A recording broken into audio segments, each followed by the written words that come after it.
বিশ্ববিখ্যাত আইনি প্রতিষ্ঠান ব্রিটেনের ডাউটি স্ট্রিট চেম্বার আওয়ামী লীগের পক্ষে ডক্টর ইউনূস সরকারের বিরুদ্ধে ব্যবস্থা গ্রহণের জন্য অথবা আওয়ামী লীগের রাজনৈতিক কার্যক্রম যে নিষিদ্ধ করা হয়েছে সেটি যে মৌলিক মানবাধিকারের লঙ্ঘন, এই লঙ্ঘনের বিরুদ্ধে ব্যবস্থা নেওয়ার জন্য জাতিসংঘের স্বাধীন বিশেষজ্ঞ এবং অন্যান্য দূতের কাছে ব্যবস্থা নেওয়ার জন্য আবেদন পাঠানো হয়েছে। কারা আবেদন পাঠিয়েছেন?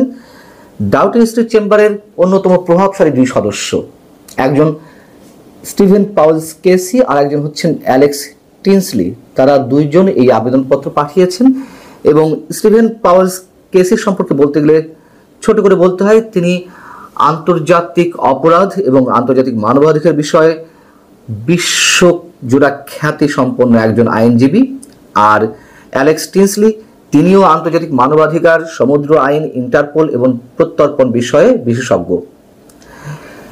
এই বিষয়ে বলার আগে আমি একটু ডাউটি স্ট্রিট চেম্বার সম্পর্কে একটু ছোট করে বলতে চাই। ডাউটি স্ট্রিট চেম্বার সম্পর্কে এর আগেও আমি আপনাদেরকে জানিয়েছি, আর একটু মনে করিয়ে দিই। এটি ব্রিটেন ভিত্তিক একটি আইনি সহায়তা প্রতিষ্ঠান।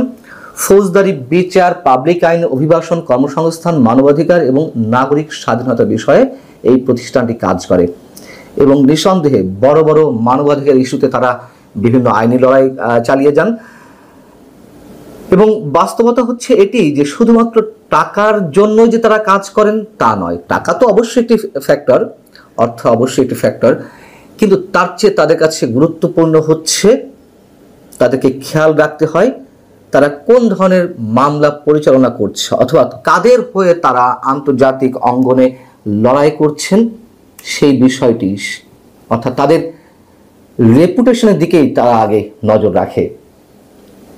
এবং আমাদেরকে অবশ্যই ধরে নিতে হবে এটি যে জাতিসংঘ বা যে কোনো আন্তর্জাতিক প্রতিষ্ঠান কিংবা আন্তর্জাতিক অপরাধ আদালত আইসিসিতে তারা যখন যে কোনো বিষয়ে আবেদন করে, কোনো ফাইল সাবমিট করে, বুঝে নিতে হবে যে তাদের কাছে যথেষ্ট শক্ত তথ্য, উপাত্ত, প্রমাণ রয়েছে। এখন এই আবেদনপত্রের বিষয়টি তারা নিজেরাই নিজেদের ওয়েবসাইটে প্রকাশ করেছে। সেখানে যেটি বলা হচ্ছে, ডক্টর মোহাম্মদ ইউনূস বাংলাদেশে ক্ষমতা গ্রহণ করেন এবং 8 আগস্ট 2024 সালে একটি অন্তর্বর্তীকালীন প্রশাসন প্রতিষ্ঠা করেন। ডক্টর ইউনূস ক্ষমতা গ্রহণের পর থেকে বাংলাদেশে আওয়ামী লীগের সমর্থক, এর সাথে যুক্ত ব্যক্তিরা এবং সংখ্যালঘুদের উপর ব্যাপক আক্রমণ শুরু করা হয়েছে।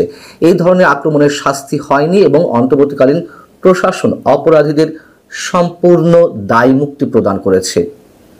অন্তর্বর্তীকালীন প্রশাসন 2026 সালের ফেব্রুয়ারিতে নির্বাচন অনুষ্ঠানের উদ্যোগ নিয়েছে। এই প্রতিশ্রুতি রক্ষা করা হবে কিনা তা এখনো দেখার বিষয়। আমাদের প্রধান উপদেষ্টা ফেব্রুয়ারির মাঝামাঝিতে বা ফেব্রুয়ারিতে যে রোজা, সেই রোজার আগে আগে নির্বাচন অনুষ্ঠানের প্রতিশ্রুতি দিয়েছেন। দেখুন, আমি শুরু থেকেই বলে আসছি ডক্টর মোহাম্মদ ইউনূস এই বিষয়টি জানিয়ে বা নির্বাচনে একটি সম্ভাব্য সময়সীমা দিয়ে রাজনৈতিক দলগুলোকে একটু ঠান্ডা রাখার চেষ্টা করেছে, মূলা ঝুলিয়ে রেখেছে সোজা কথা বলতে গেলে।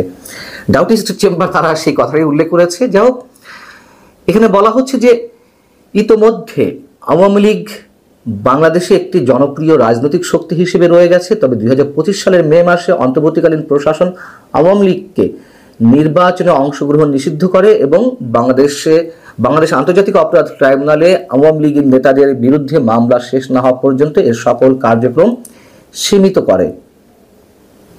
এবং আওয়ামী লীগের নিষেধাজ্ঞা কিভাবে মৌলিক মানবাধিকার লঙ্ঘন করে, বাংলাদেশে আইনের শাসন এবং গণতন্ত্রকে ক্ষুণ্ণ করে, সেই প্রশ্ন তুলে ধরা হয়েছে এই আবেদনে। আপিলটিতে স্বাধীন বিশেষজ্ঞ এবং অন্যান্য প্রতিনিধিদের অন্তর্বর্তীকালীন প্রশাসনকে জরুরি ভিত্তিতে অবাধ ও সুষ্ঠু নির্বাচন অনুষ্ঠানের জন্য আওয়ামী লীগের উপর থেকে নিষেধাজ্ঞা প্রত্যাহার করার এবং এই ধরনের যে কোনো নির্বাচনে তাদের সম্পূর্ণ অংশগ্রহণের অনুমতি দেওয়ার জন্য অনুরোধ করার আহ্বান জানানো হয়েছে। এটি হচ্ছে ডাউটি স্ট্রিট চেম্বারের ওয়েবসাইটে যেই বিজ্ঞপ্তিটি প্রকাশ করা হয়েছে তার মোটামুটি সম্পূর্ণটাই আমি আপনাদেরকে জানালাম। আগেই বলেছি, ডাউটি স্ট্রিট চেম্বার যেন তেন কোনো ধরনের কোনো ল ফার্ম নয়।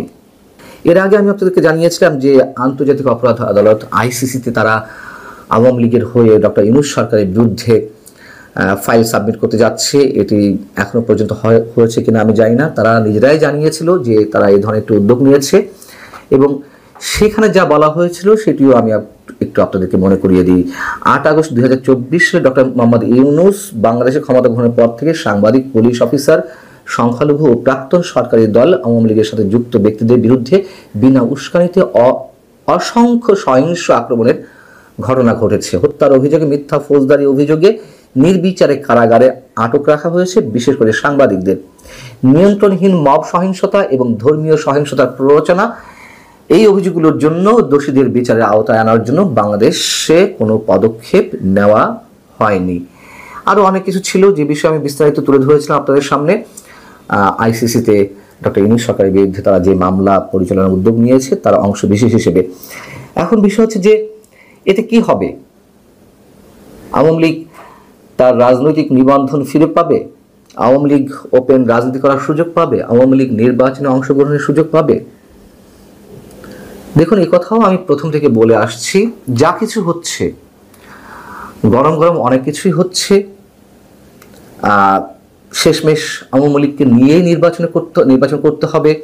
আওয়ামী লীগের বিরুদ্ধে যত অভিযোগ থাক না কেন, অবশ্য অভিযোগ রয়েছে, নির্দ্বিধায় আমরা এটুকু বলতে পারি। এবং সেই সব অভিযোগের বিষয়ে যে মামলাগুলো এর মধ্যে পরিচালিত হচ্ছে বাংলাদেশ আন্তর্জাতিক অপরাধ ট্রাইব্যুনালে, সেগুলো নিয়েও এর মধ্যে প্রশ্ন উঠেছে। মানে অতিমাত্রায় শাস্তি নিশ্চয়তার বিধান করতে গিয়ে একেবারে হসপস বাঁধিয়ে দিয়েছে সরকারের পক্ষ থেকে যারা এই বিষয়গুলো তদারকি করছেন সেগুলা। অতএব সেই মামলাগুলো নিয়েও কিন্তু অনেক বড় প্রশ্ন আন্তর্জাতিক মহলে উঠতে শুরু করেছে, আগামীতে ভবিষ্যতে আরো বেশি করে উঠবে। যেমন ধরুন, আমি সাবেক মেজর জেনারেল জিয়াউল হাসানের কথা বলি। তার সম্বন্ধে প্রসিকিউটর, মানে আমাদের আন্তর্জাতিক অপরাধ ট্রাইব্যুনালের চিফ প্রসিকিউটর, তিনি এমন কথা উল্লেখ করেছেন যে তিনি 1000-এরও বেশি মানুষকে হত্যা করেছেন। এগুলো হচ্ছে কি যে অতিমাত্রায় বাড়াবাড়ি। তার বিরুদ্ধেও অনেক ধরনের অভিযোগ থাকতে পারে, কিন্তু সুনির্দিষ্ট অভিযোগ কিংবা গ্রহণযোগ্য কোনো অভিযোগ দাঁড় করাতে হবে। একটা মানুষ সেনাবাহিনীতে চাকরি করছেন, মেজর জেনারেল পদে, হতে পারে তিনি আরো কয়েক বছর আগে থেকে হত্যাকাণ্ড শুরু করেছেন। যদি আমরা চিফ প্রসিকিউটরের কথাই ধরে নিই, কিন্তু 1000 মানুষকে হত্যা করা এটা কিভাবে সম্ভব? এই ধরনের অভিযোগও আনা হচ্ছে এবং আমরা দেখতে পাচ্ছি যে যাদেরকে হত্যা করা হয়েছে সেই হত্যার শিকার অনেকেই জীবিত ফিরছেন। এই মামলাগুলো ভবিষ্যৎ কি আমরা জানি না। এখন তড়িঘড়ি করে যেই মামলাগুলো পরিচালনা করা হচ্ছে, নিষ্পত্তি করা হবে এই বছরের মধ্যে অনেকগুলা, শেখ হাসিনার বিরুদ্ধে কোনো মামলার রায় দেওয়া হবে। ইচ্ছাগুলো তো 1 সপ্তাহের মধ্যে রায় দিয়ে যায়, তাই না? ইচ্ছা করলে 1 মাসের মধ্যে রায় দিয়ে দেওয়া যায়। লাভটি কি তাতে? সেগুলো কি কার্যকর করা যাবে? নিজেরাই নিজেদেরকে বিতর্কিত করছে। যে ধরনের তথ্যপাত্র বিচারের জন্য তাদের হাতে ছিল, হয়তো অনেক কিছুই সুষ্ঠুভাবে করা যেত, কিন্তু শুধুমাত্র রাজনৈতিক প্রতিহিংসা থেকে যা কিছু হচ্ছে এবং তার অংশের ভিত্তিতে ডাউটি স্ট্রিট চেম্বার যা জাতিসংঘে একটি আবেদন করলো, এটাই কিন্তু সারা বিশ্বে ছড়িয়ে পড়বে এবং বিশ্বের ওয়াকিবহল বা সচেতন মানুষ জানে যে ডাউটি স্ট্রিট চেম্বারের ভারী কি কতটা, তাদের ওজন কতখানি, তারা কোন কোন বিষয়ে মুভ করে, এটা খুবই ভালো করে জানার কথা যারা কম বেশি খোঁজখবর রাখেন। এখন